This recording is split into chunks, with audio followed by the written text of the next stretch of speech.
What's up, everyone? This is Maze, and I am happy to say that I am back. That's right, I'm back. Did you miss me? Judging by the plentiful amount of comments I've gotten on my wall, I'd say I've been very missed. So, yeah, guys, sorry about not posting. I've just been pretty busy, and, I could have squeezed in some times for some casts. But, honestly, I just wasn't really in the flow of things, so I'm trying to get back into it, trying to get back into casting, so that's exactly what I'm doing. And I decided to start out with a, this is actually going to be a Korean replay, and I've been watching some Korean replays lately, and these guys are just insane. Like, they do stuff you're not supposed to do normally. Like when I was watching a I was watching the TVZ, and the guy had Reapers, and he was Reapering against a Queen, and his Reapers actually killed the Queen without taking any damage. And I'm just like, I didn't know that was possible. Like, when I play and I see a Reaper, or when I see a Queen and I have a Reaper, I'm just like, I'm not even gonna bother. This guy's already got D. But yeah, these guys do stuff you're not supposed to do. And by the way, do you guys think that Reapers are actually useful anymore? Because now you need to build a factory for them, and they just always seem like a very kind of early unit to me, and then maybe rarely you use them late game. But I don't know. Let me know what you guys think about Reapers. I think they're kind of useless right now. Maybe they just have a different position in the game, but I don't know. Let me know what you think. And so yeah, these are Korean players. I'm not sure what these guys' names are. I've never seen this game before. I'm not really familiar with these players, but this guy's name is... I have no idea what this is if someone wants to translate it, but to me it looks like Pikachu face, Asian pie symbol, and sideways rifle. And then this guy's name is Miawerra. So this is going to be a PvT, and these guys are, they have the short air distance between each other, so let's see if maybe they might make use of that.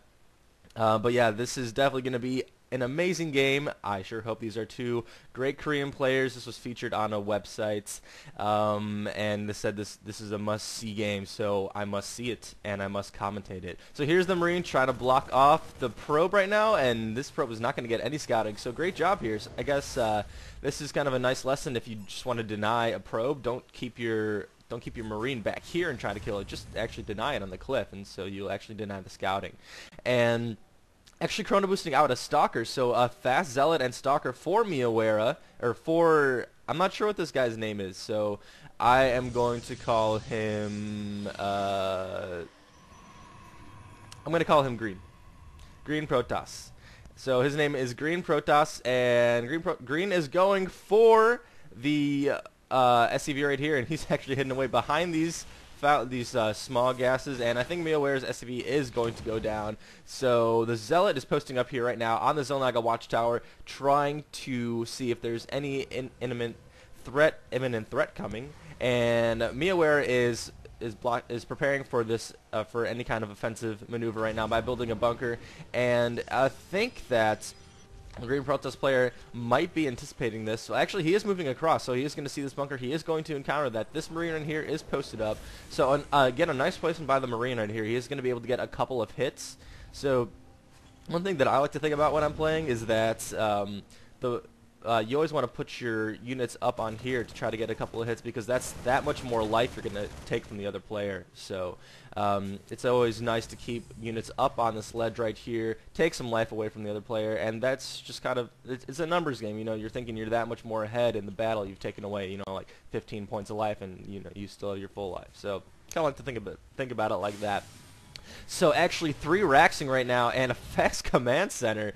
So this guy is going heavy bio, it looks like. He's got the reactor. He's going exclusively Marines right now. Doesn't even have a tech lab up. Doesn't have an engineering bay either. Let's get some of these tabs going. So there's an orbital command being constructed. So he's going to probably fly this over here, build some bunkers, because it's going to be really difficult for Terran player with just Marines to deal with all these Stalkers right here.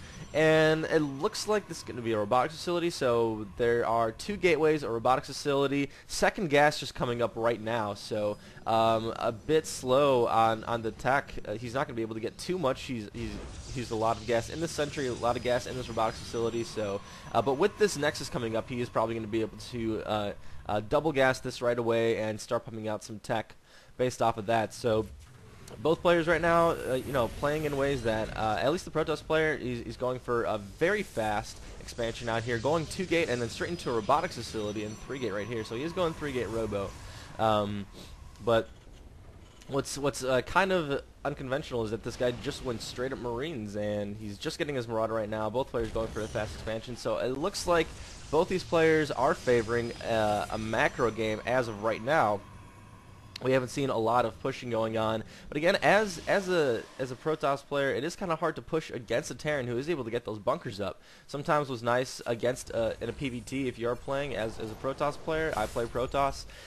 It's nice to try to get in an early attack like what the Protoss player was trying to do before the Terran player anticipates it, and he's not going to be able to get a bunker up. And pretty much just what's going to be in his base is a couple of Marines, and you can easily micro around that, mop that up with a couple of with the Zealot and a Stalker. So also what's nice to notice is that both players did instantly saturate this. So he actually took a hefty amount of probes. He took about half his probes off on this line to saturate. I usually only take about 4 or 5, but I guess these guys are, you know, they are pros. They're probably doing the right way. I just did what felt right to me.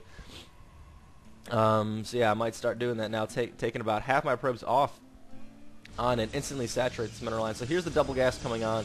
The Protoss player does have a nice amount of sentries, zealots, and stalkers here, and 2 observers actually. I'm not sure what is what's the point of this double observer play, but like right next to each other too. I'm not really sure what's going on here, but reactor for the factory, so it looks like there are going to be Hellions denying any kind of zealot play.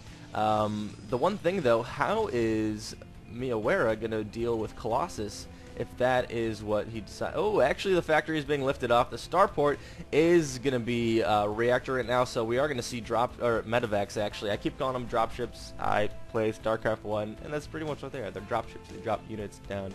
Alright, so yeah, the next expansion is coming up right now. Miawerra is taking this high ground position, and right now we just see Immortals and gateway units for the green Protoss player, and probably accidentally activating this green this shield here. And here comes the lone factory scouting in for the Protoss player. I actually just saw a game recently where QXC did just this. Terran players tend to do this a lot because factory is very meaty building. If you're not really going mech, then you don't really need it. But QXC on Lost Temple actually just floated his factory over a natural expansion, landed it right about here, and started pumping tanks. So he didn't actually drop tanks into this high ledge here. He actually built tanks on the high ledge, and then he started shooting into here, and that was really fun to watch. And then he did some very nice dropship play where he pretty much controlled the player the entire game with a handful of barracks units. So one thing that I don't really like about using the factory is that just shows the Protoss player that you are going bio. I guess that Miawerra is just, or I guess Miawerra just anticipates that there are going to be observers flying into his base anyway, so he's already going to be scouting bio. So maybe that's why he doesn't really see that as an issue. Here comes some dropships. I think an attack might be coming. Combat shields are up. And right now I think the Protoss player is severely undermatched. He doesn't even have enough mana for Psystorm, so how is he going to be able to deal with this giant bio ball that's coming at him right now? He is going to be taking the high ground, so maybe he might be able to pinch and throw this Terran player off position. Here are the double observers again. I don't know what this is about, but I guess one observer is following the army, the other one's just kind of in La La Land somewhere. And this pylon is being constructed, almost dead, but this little bit of Protoss force is going into here, not exposing his entire army. So I think he's actually trying to bait the Terran army here to come into this position so that he can bring these units down here. God, I wish I had like one of those John Madden markers where I could just draw lines. And you know, talk about Brett Favre is one of the best football players in town. He could throw a football 300 yards underwater. I could only throw a football 1 yard underwater. 300 minus 1 is Brett Favre can throw 299 yards underwater further than I can. Yeah, that's my John Madden impression. Sorry if you guys were very annoyed by that, but I just had to do it, man. As a commentator, I just feel like I got to give an ode to John Madden at some point. Okay, so right now we see EMP is on these ghosts, so they do have enough energy for that, and that is the response to those High Templar. And the Nexus is being placed up here, so it looks like right now Miawerra is actually out expanding the Protest player quite a bit. He already has this base saturated, and another one going on the way, and Planetary Fortress even being constructed. So next step is probably going to be this high yield. He already has this nice little nook encountered here, so he's definitely going to be getting the high yield. So the probe, just missed this entire army. I don't know how he did that, but the probe just missed this army, and setting up a proxy pile, and also something I like to do here. Here is going to be a little bit of an encounter position, and what I like to see about this play by the green Protoss player is that he doesn't use all of his army. He just keeps them back and then likes to pinch later. Feedback on the Ghost, trying to get a couple of Psy Storms off, and scanned by the Terran player to see exactly what he's dealing with, and great Psy Storms and tons of bodies just lying here on the street. What a massacre by the green Protoss player, and like I said, just keeping these units back. It seems like he is only using a couple of Zealots, but mostly ranged otherwise against that bio ball here, and keeping the rest of his sort of tank melee force back here into his base. Another thing he might be doing this for is just for static D. In large macro games like this, you are going to need to defend multiple positions at once, so just having a couple units back here can be very very useful for that. I would like to see some of the players be aggressive, try to take the high yield, but that hasn't happened yet. Right now they're just comfortably expanding across the map. Another feedback and Psystorm going off on here, but a couple of these Zealots are going to get picked up by these Marauders and that Marine, and these High Temps are for sure going down. Huge loss right there. High Templar going down to this Bio Ball, and not a lot of medevacs, so this Bio Ball is actually pretty in the yellow right now, so we'll see if maybe he is pumping out some more medevacs. I don't see that. He's just pumping out more bio and more ghosts. A forge for the Protoss player. None of the players really have a lot of upgrades yet. There is +1 defense for the Terran player, but I actually prefer, I'm very a huge fan of early upgrades. I'll get a forge sometimes instead of a Twilight console if I'm going to 4-gate and try to pump out upgrades like that. I think it could be a really nice game, especially in long games like this. If you can out upgrade your opponent, you are really going to have an advantage in those huge battles, because your units will just be able to outlast the other players and do a lot more damage than them. So it's just overall a great investment in my opinion. And it might be better to have that instead of, like, honestly, I'd rather have +2 weapons than Blink for my Stalkers in this kind of position, because I'm not really dealing with tanks, I'm not really dealing with any kind of assault, but I do have a lot of Zealots right now, and an Immortal, and some Stalkers and some Archons, and that Archon plus damage is going to be huge against that Bio Ball. So looks like we're going to see a pinch coming in here.